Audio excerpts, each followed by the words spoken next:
Silent sound wave, like the ownership.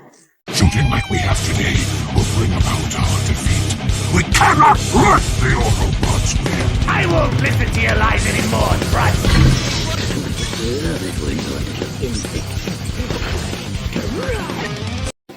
Oh shit. Here we go.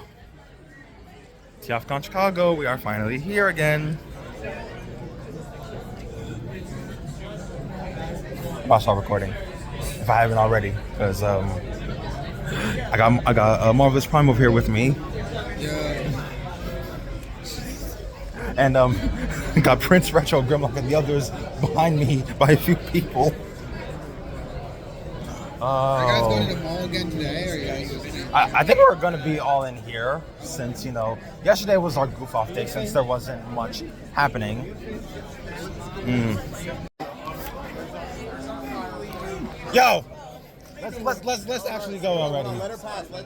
Come on. Oh, sure. I don't like how y'all are on the breakfast line, which was the wrong line. Well, Hey, Brain is badass. was he hungry? Yes, he was hungry. Did y'all not eat? We did not. Oh Lord. Guys, our guests are. Yeah. I'm in We awe got right over now. here. I'm in awe right now. Sorry. Is that Masterpiece Brawl? Oh my god. That. Oh my god. Guys. Speaking of nigga. Speaking of Oh! Yeah, Grimlock, it's ruckus.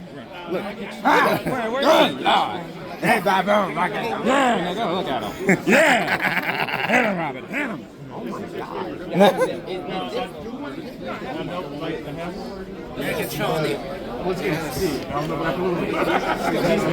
Look at Mud Gap.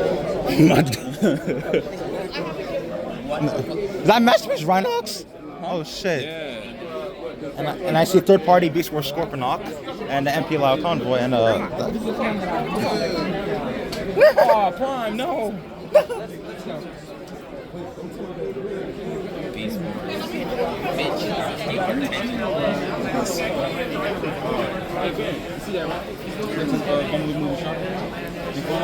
that is a Primus and a Unicron. Oh shit. Man. Yeah. Window, no gun. Look at that Primus and Unicron, damn it. 50 for rap. Oh my god. I found a Spinister. Look at that. Oh, a Spencer. I didn't even hear you say that. Oh, We got 100 Decepticons Highbrow. so for 45, I mean, that's a steal regardless. Excuse me, Prince. He said, excuse me. No, I think it's all... No, you're not.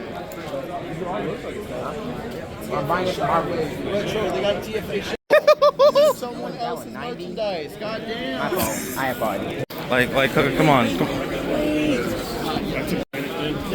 Masterpiece Rat Trap and Rhinox? I was not expecting to find this early. I'm tempted to get him early just because. If you don't, it won't be there when you come back. I know. Yeah. Very easy here.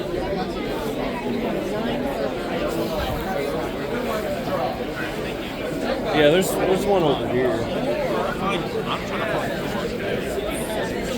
Well, hopefully they'll be over here because I'm trying to see them. Oh.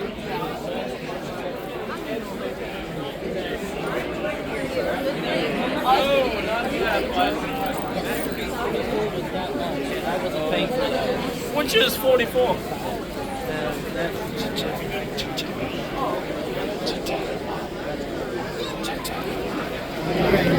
Oh shit.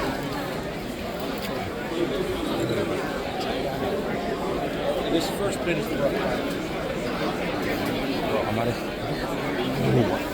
I'm out of.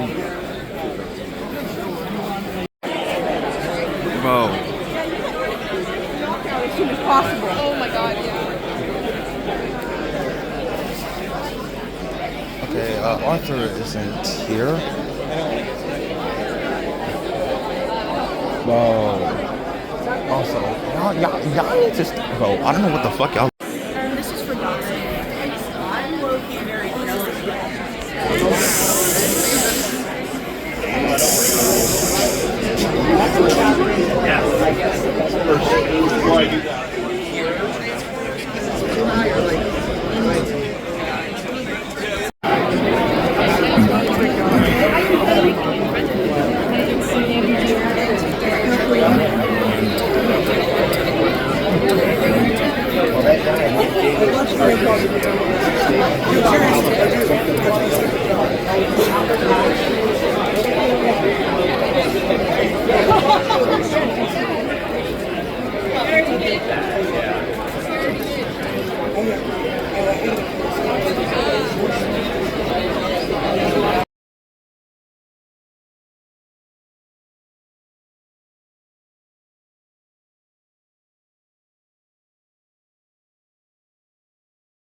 Voice of Silverbolt in G1 and Starscream in the live-action movies.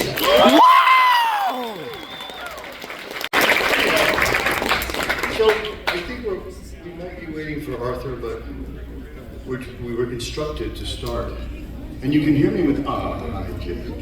You can hear me. How's everybody?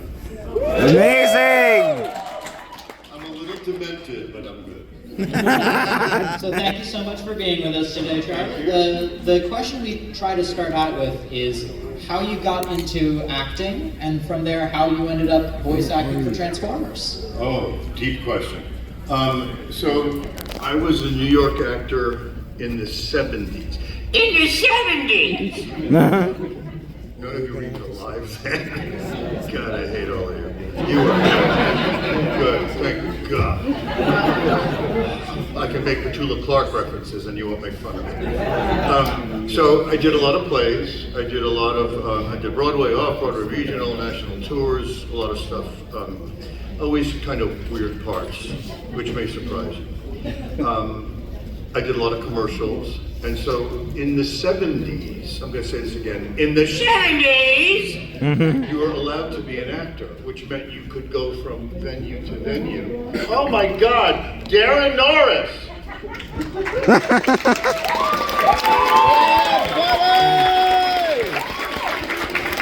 Ladies and gentlemen, welcome surprise guest Darren Norris.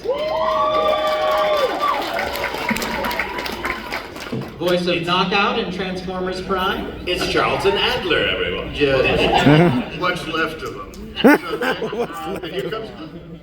Okay, now I'm really happy. Here we go. I'm gonna hold this question. Arthur, can I introduce you? You want to introduce yourself? I am legendary Arthur Burkhart.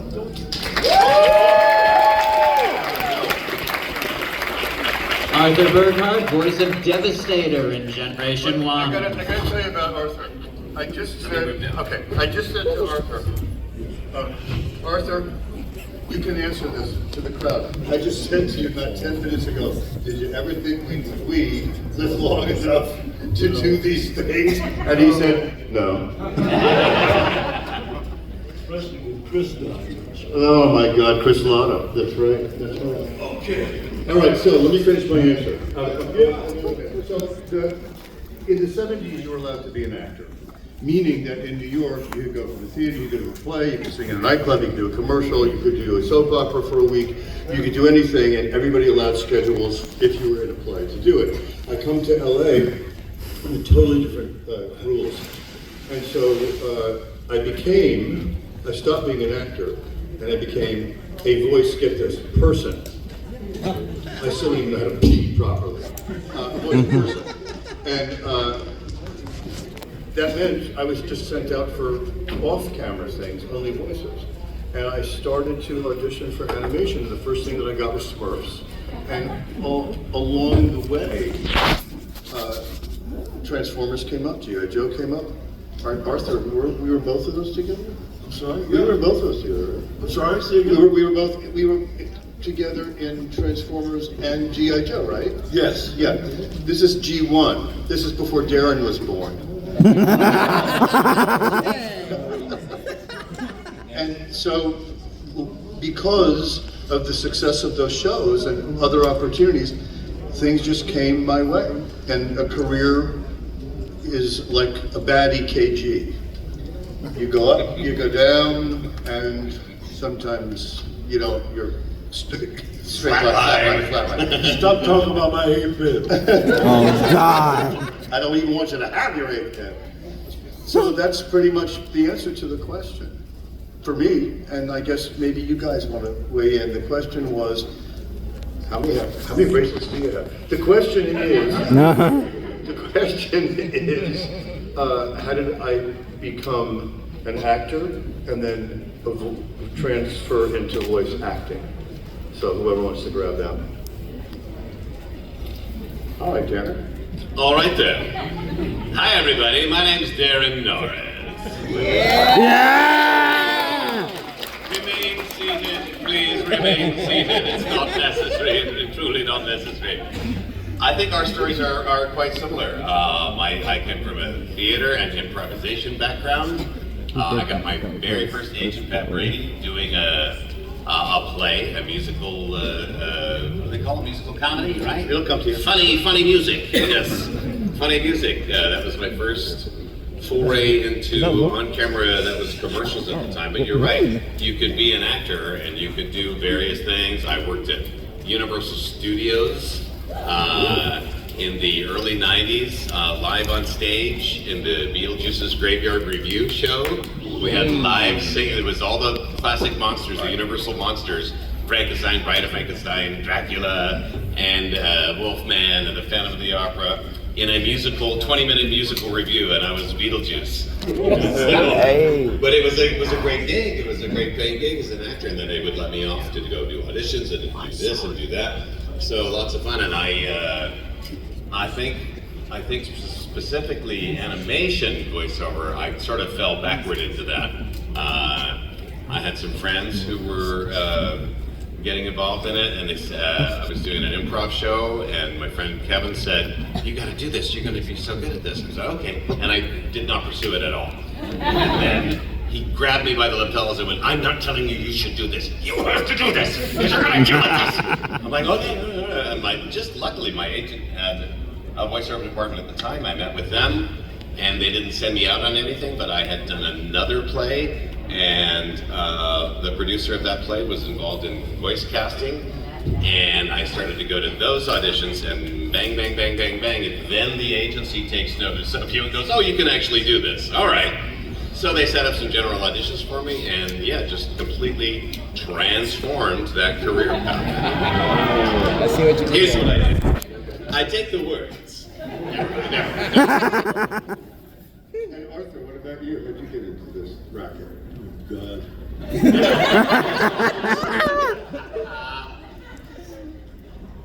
I have to tell you, and I'm sorry that I do this, it's become a kind of close celeb for me. There's no such thing as a voice actor. Thank you. There we go. Thank you. And I've been asking people to not say that. At least take it out of earshot from me. My mother was a soprano with Billy Rose, the impresario of New York. Great producer. She was a soprano lyric, high C above C. And Billy Rose started screaming and jumping up and down because he just hired Muriel Smith to be his Carmen.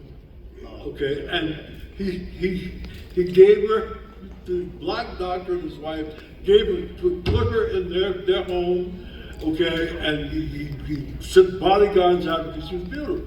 You know, my mother, then she met my father. And then I came along, my brother David. I've been an actor since I was 9 years old. Oh,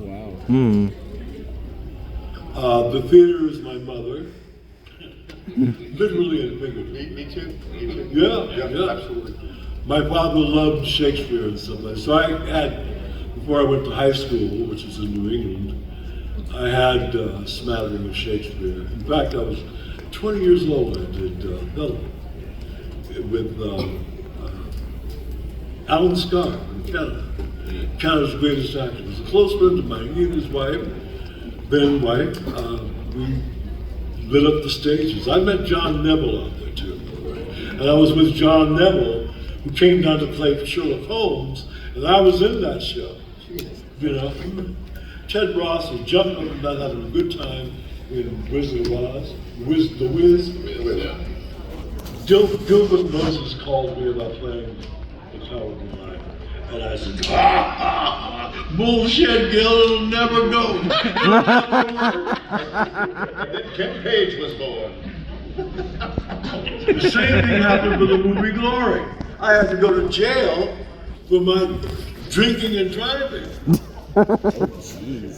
They wouldn't let me out. You know, Morgan and Denzel were having the time of their life, and I was up there, you know, on the 5 freeway, minimum security. Oh my God!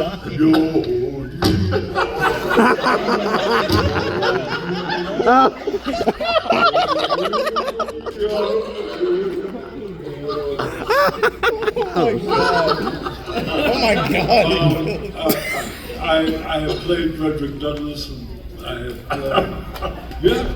terrible too. But you know what I love about you saying that? I don't want to interrupt this flow. Keep going, but I just want to say this. I have been fighting the phrase voice actor for decades. Good. And it Good. infuriates me. Do we just act on our voices? How can you? Well, it's like when you call Stormy Daniels. Right. What does she act with? She's an actor. Yes, she is an actress. She's an actress or an actor. Yes, she is. You know, I mean, I got a poem called "Swan Song for a Mountebank." But that's what we were. We were witches and mountebanks and shapeshifters. And at any rate, look, people have died, well, would have died to have a resume like mine. I'm not going to bore you with it. I've met a lot of great people who taught me a lot. People like Bob Stevens, Marlon, actually. That's a long story. The man who wrote On the Waterfront. God, he and his wife was a star. Kazan. But not Kazan director. Yeah, Kazan was the director. Yeah. He started to watch the writers. He said, Arthur, you got to write. And now I'm writing because nobody wants me anymore, except you kids. Yeah, but Arthur, this is the point. Isn't this wonderful? And as things change in the business, back to the EKG, as things shift and we have terrible downs, these cons are thrilling and keep us going and alive. And you should be writing a book. Well, I used to do little Bugs Bunny and all these kids, all these guys, you know, Mel Blanc, you know, I did Mel, sweet Mel. Mel played my dad. I believe you. Yes. Captain Caveman and Son, I was in Son. I cut my teeth, not just in reading plays as a child, which my father made me do, and which I did when I did that first play at 9. But that's where my literacy came from. That's all, folks. That kind of shit. You know, I mean, how did we not know this about each other? You were a pain in my neck, Charlie. I wasn't. Yes. How was that? You were angry. I was. I had to leave you.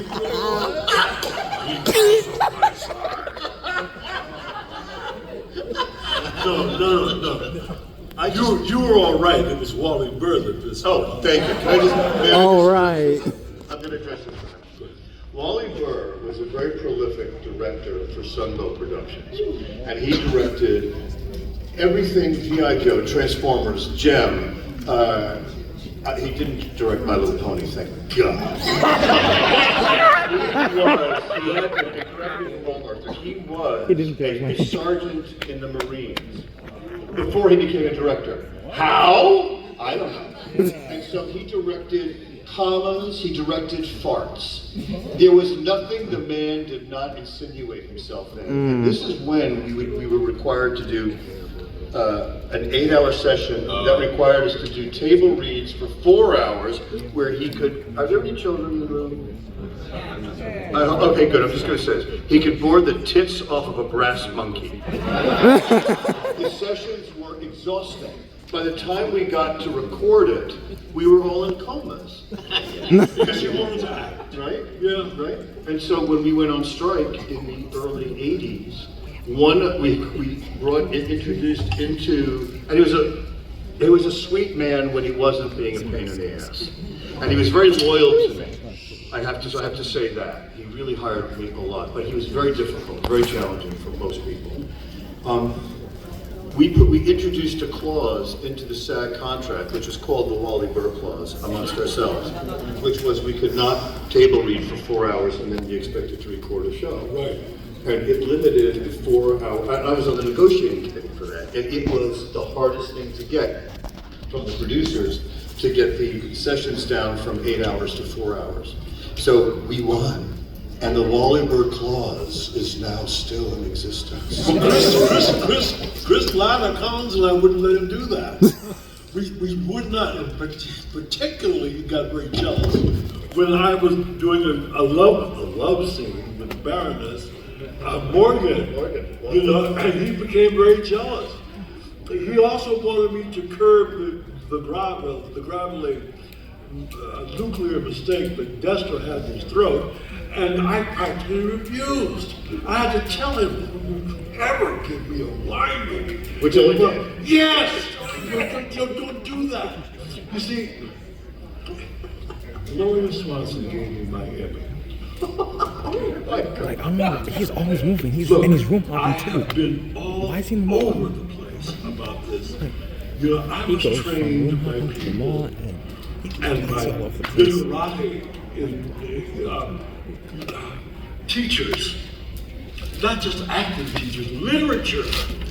It's great. You must learn, kid, literature. Read your butt off. Hey, Arthur, I want to be an actor. Read your butt off. You know, and learn the common courtesies of working in French word, ensemble, together, ensemble, with other people. You have to do that, or else it won't work. You know, I had to remind him of that, and you know, a couple of times we were able to have nothing but fun and laugh about it and stuff. But there were moments when I almost just walked away completely. I had I had a problem. I had problems, but I've overcome them a little bit by the grace of God. But I also know that it's by the grace of God that I've been made an artist and an actor. And that has been, for me, all the joy in the world. You can see it in these brothers. You can see it in these brothers, you know. And we give because we're actors. We give. And since love is one way, you can't, you know, you can applaud all you want to, but we've given, and you got it.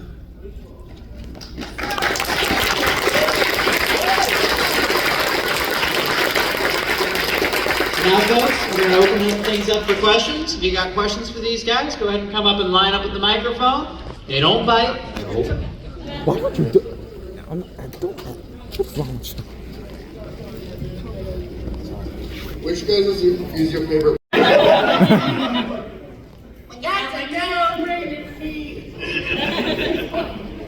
Dragon's Lair. Oh. General's Firetrax. No. That's wrong. Do you know, Arthur, I can't remember my own ass, let alone what I did. A lot of times I forgot, really. I just go, what? Well, I understand. You probably had no ass at all to remember. Now just went away. You see what happens when you're working with Wally Bird? You choose your ass right off. Wally, I'm only kidding. I'm only kidding. He knows he's was paid at the end. What's the next question? Thanks, man. Thank you. I have a question for you, Mr. Adler. It's a bit off topic, but I want to know how you stay in such great shape at your age. I try to get my ass back. You know what? I gotta tell you, gravity is not my favorite force. Wonderfully, luckily for me, I was very vain in the theater because a couple of things that I had done very young. You started at 9. Arthur, I was 15. Yeah. So many of the pieces that I did were shirtless.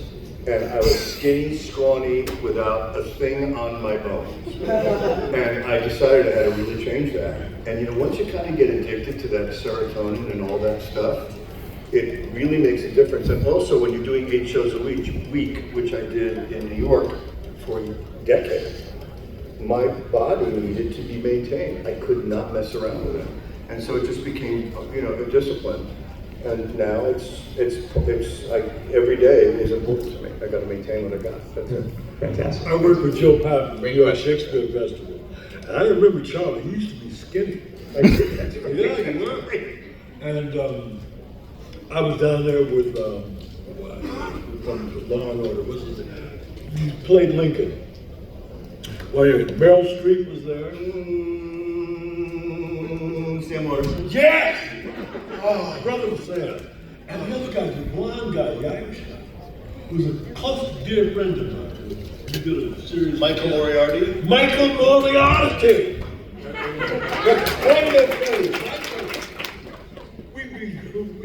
We got drunk. No!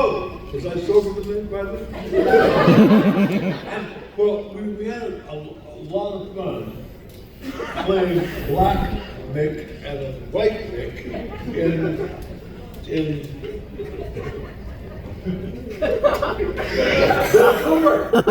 BC. I didn't have to fill that one in. You did it. Sorry. But it's okay. You did it. But anyway, what was I saying? I was answering somebody's shit. What was it? I don't know. Hi. Specifically for Darren Norris, because I really enjoyed Transformers Prime. How was it working with the other actors in Transformers Prime? In Transformers Prime, well, that was a treat. I had worked with Frank Welker before, and on a couple of projects I think that Charlie directed actually, but I had never worked with Peter. So when I got to the recording session, there's Peter, Frank, me, Steve Bloom, and I went, okay, I've made it. Now I've arrived, I can die now. It was an absolute delight, and they let me play and they let me run with that character, and I've been grateful every day. Thank you. That's a great question. Thank you.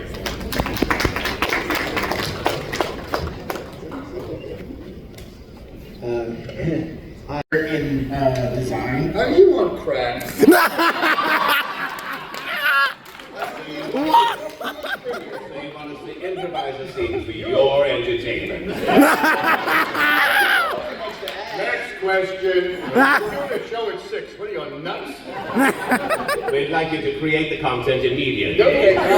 Make it hilarious and fight. All right? And 3, 2, 1, go. All right, you're right. That's all you get, buddy. Also, Arthur, my dad adored you as Destro growing up. Why? Someone's got a gun to your head and says, jump. I'm going to do a friggin' swan dive. And that's it. Does that answer your question? Yeah. I can't afford to jump. Thank you. Yeah. Thank you. Hey, so you guys know how you voice, specific versions of those characters. So aside from the continuity that they're in already, is there another Transformers continuity or universe you would put that specific character in that you could voice? Probably. Or versions of it. I mean, I don't think any of us want to repeat what we've already done, but we do versions of it. We're human. Our bodies can do just so much. But there's always a different spin that you can put on something that we do to change the way it feels or its center of gravity or the energy around it. But is that touching what you just asked? I mean, like, if you could put like the design and the same personality of that character in like another universe, but like of course change it up a bit to make it fit in that universe, like animated or something like that. I answered that for myself. I think I answered that for myself. I think that's entirely possible. Sure.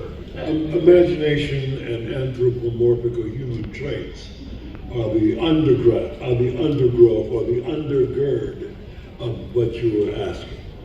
Imagination and the human traits. If you have those, then you've got just about 50% licked, unless you want to know specifically what's going on right here at this particular point, which is a stochastic point. And that's, you can ask about that. Hey, what am I doing? You know? Or, now what is Starscream doing inside? That's up to you. You got it.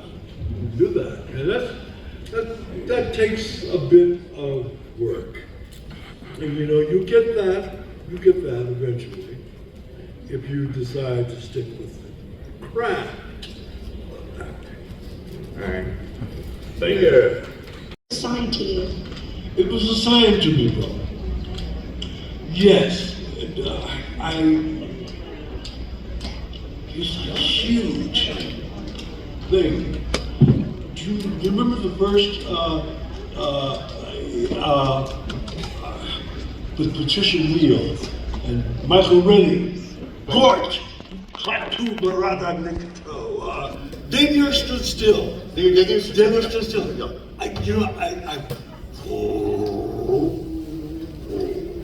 I've always wanted to do stuff like that. You know, either in costume or, you know, I wanted to play Frankenstein, Mary Wollstone, Kraft, Godwin, whatever. Mary Shelley. I've always wanted to do that. And just to be able to, I used to do this as a child. You know, until I became a football player, and I was doing it for real. But you know, I mean, I loved huge machinery made human with liquid metal organs and skin. You know, okay, it makes me go, oh wow, you know, how can I play it? You know what I'm saying? You're gonna come up against that one day. You're gonna go, how can I play this? Oh yeah, remember that guy named Bert Hart? Yeah, I can, you know, dance around with it a little bit. You know, I can get light with it, or I can get heavy with it. You know, I can imitate Arthur Burkhart himself with his bullshit. You know, with his bullshit. You know, yeah, I can do this. I can do that. You know, I can't play a role. I can't do that, but I can play a rock. You're missing out, pal.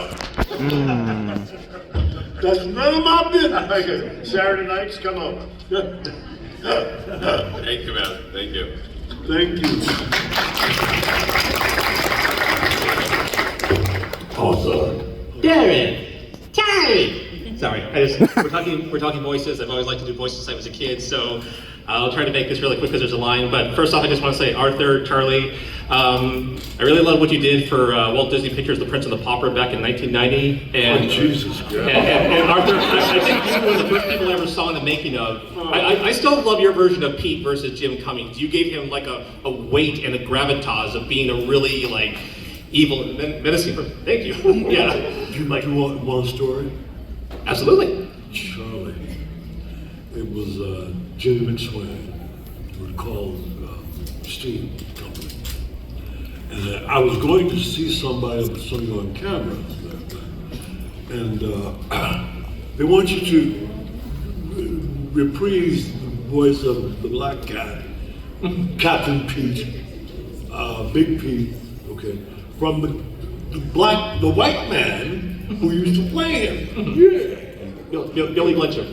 Right, and what he was doing was he was playing a kind of sanitized version of the Kingfish from Amos and Andy. Now, I knew that they would want Amos and Kingfish. So I had to flatten it. Like I did with Pete. I wasn't going to play a stereotype, okay, which is what they wanted me to do at first, because they thought that Billy, what's his name? Billy Bletcher. Billy Butcher, yes. Bletcher. Yeah. Would say it again? Billy Bletcher. Yes, Bletcher. You know, he put a little black in there, okay, which is what Walt Disney wanted, as a matter of fact. But I decided to make it black. Okay, so they called me in to do an audition. They kept hearing, and these folks, I kept doing what I did with in the show. Tailspin? Was it Tailspin? No, it was in Princeton Park. I did for them for what was that show called? Goof Troop. Oh, Goof Troop. Yeah. My ex, now she's my ex, was having our daughter. I needed it. I was rather desperate. And they said, she came out with the producer. Arthur, I'm hearing Kingfish. I'm not doing Kingfish. You know, I just kept doing it flat. Look, one of the reasons why I don't want to act anymore is because I lived through a lot of fucking racism when I was a child. My father taught King. I was a snick. You know, I've had idiocy happen to me, only to get into the motion picture business, and not only do you realize that you don't have access to the modes of production, but you're a damn nigga in the first place, and they don't want you. They really don't want you. Or they want you to stereotype yourself. Or they want, yes. Become your own abuser. Their view of what you should be. And you know, I've lived through that, you know, all the time. And Arthur, they turned me down. And you're still here, man. You're still here.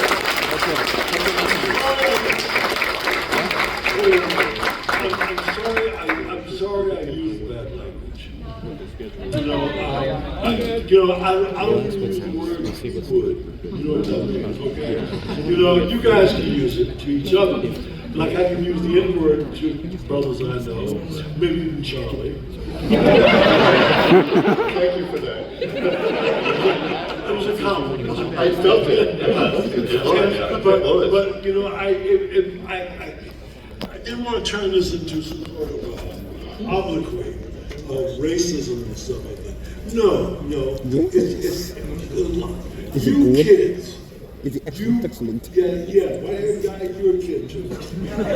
Wait, no, you kids are of another generation, and you're learning how to, maybe the cartoon efforts of these two August gentlemen to my left, maybe you kids are learning something that we never learned, and that we taught you a new meaning of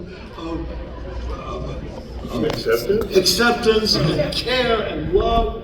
You know, something, you know, yeah, you're learning that, and you'll pass that on. And that's the reason why we come to these things, and why we're here. And you know, I mean, I don't come up here and laugh at you guys for liking Destro with your kids. Oh, hell no, that's great. I won't be able to do this too much longer because I got to publish something, and I'm getting to be too damn old to be here. You know, but damn. I'm sorry, Charlie. What are you talking about? I'm sorry. I gasped. Thank you. I hope I answered. Yeah, sorry. Okay. So I have one really quick one for Charlie. So this is in regards to Starscream, in regards to the Transformers movie. In regards to it, did you come into trying to bring a bit of Lada into it, or I was kind of curious how they kind of know what they wanted? No, I don't even know what the hell I did. Okay. I swear to you, that's the answer. Okay. I have no awareness when I'm working. Good luck to everybody. Thank you, everyone.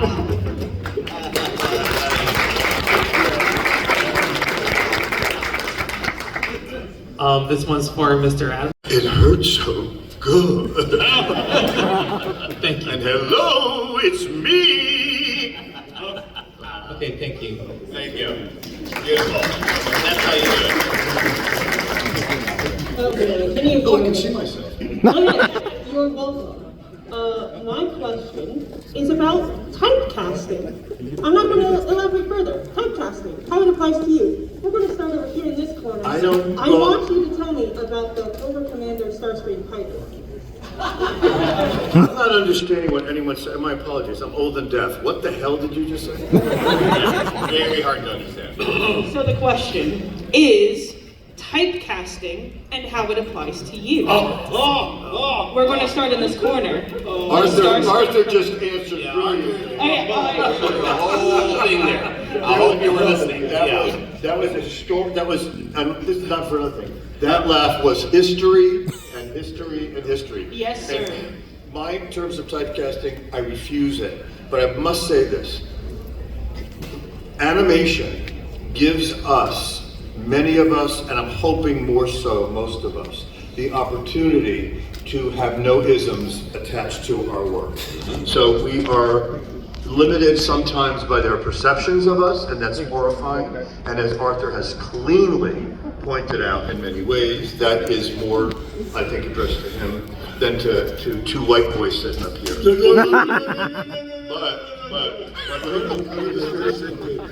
What they've done to the Irish, what they've done to the... Well, that was my next thing, is people get typecast. The Germans, oh wait. But in voice acting, not so much. You want, I'm sorry, Charlie. No, Do you want to kill typing?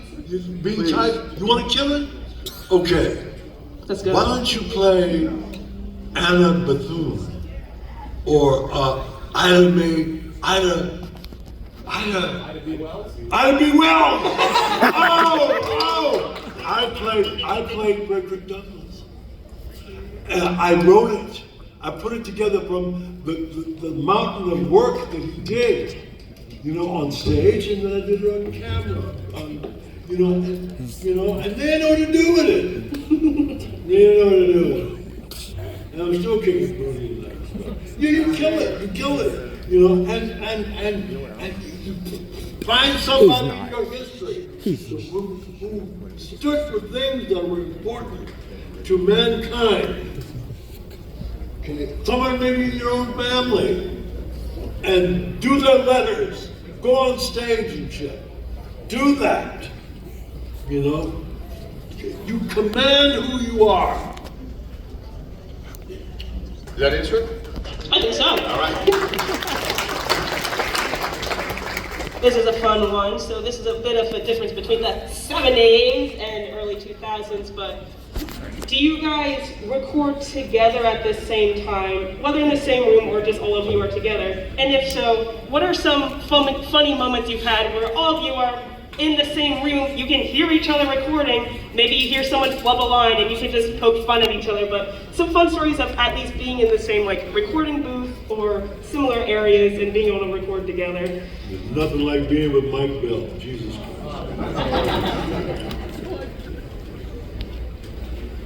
I prefer recording as a group. Yeah, I think it brings a lot of timing that's not necessarily there when you're recording individually.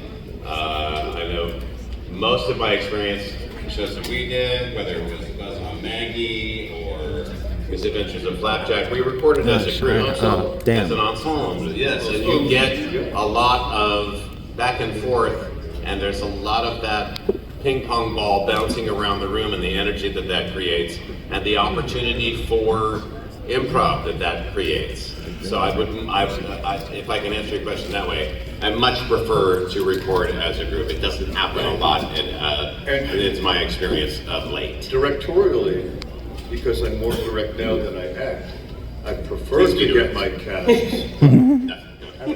Sweet. What? Please be direct. He's being funny. I prefer cast recordings. Yes. It's a pain in the ass to weave together a half hour of material when you're doing one performance at a time. It puts a lot of burden on me as a director, and it's less joyful, it's less playful. It requires me to have to act more when I'm opposite people, which I prefer to do when I'm being paid to act, not to direct. It gives you a nice blooper reel. I believe that the greatest actor, director of cartoons, I was going to mention the name, Helen Hunt's dad. Gordon Hunt. Without equal. Without equal, ever. Other than maybe Alan Dinehart, he was good too. But Gordon Hunt, yeah. you know, he said, Arthur, can you make a signature out of turbo? Time to go.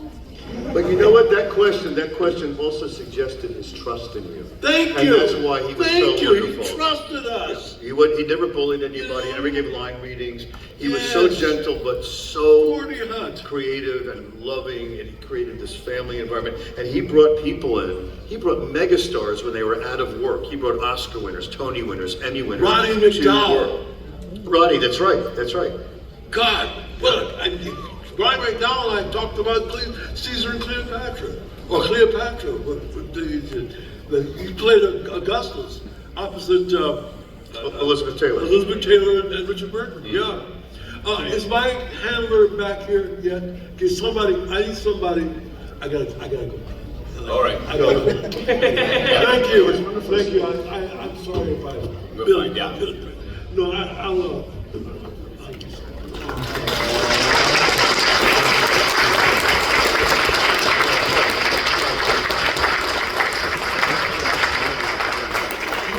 Anyone knows that we can get Arthur's... Arthur D. Voice of Silverbolt in G1 and Starscream in the live action movies.